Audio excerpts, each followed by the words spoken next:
想穿越千年時光，探世界八大奇蹟兵馬俑，更盛唐不夜城，仲要嘆葫蘆雞、陝西涼皮等美食嗎？快啲跟住我哋體驗這個閃進聯遊6天團，深度體驗古都韻味。第一，香港國際機場集合，直飛關公故里山西運城，抵達後入住運城菲力王子酒店或同級，晚餐自理，可降降酒店附近街區，提前感受當地風情。第二，乘車往西安，上午遊四大名樓之一灌雀樓，包門票，欣賞唐式建築與彩畫藝術，遠眺黃河壯麗景色，隨後參觀西安名城，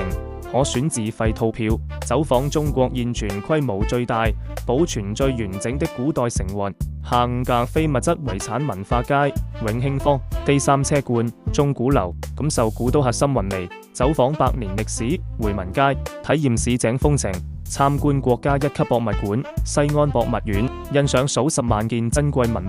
外觀大雁塔，可選自費參觀大慈恩寺。傍晚漫步大唐不夜城，仿唐建築搭配霓虹燈光，宛如穿越盛唐。第四，西安三門內奇蹟探訪，酒店早餐後前往秦始皇兵馬俑博物館，包門票加單程電瓶車加講解耳機，暢遊1號行主力軍陣，2號行混合方陣，3號行指揮系統，近距離欣賞世界文化遺產的震撼。隨後乘車往三門內，入住三門內萬達美華酒店或同級。第五，酒店早餐後可選自費參觀陝州地行院，體驗進村不進屋、現樹不見人的粵居古民居建築。隨後前往關帝廟，包門票，暢遊結義院、春秋樓、崇寧殿等景點，感受關公文化魅力。下午降河東文化特色街、運城街，選購當地特產，返回運城入住原酒店。第六，酒店早餐後前往運城鹽湖，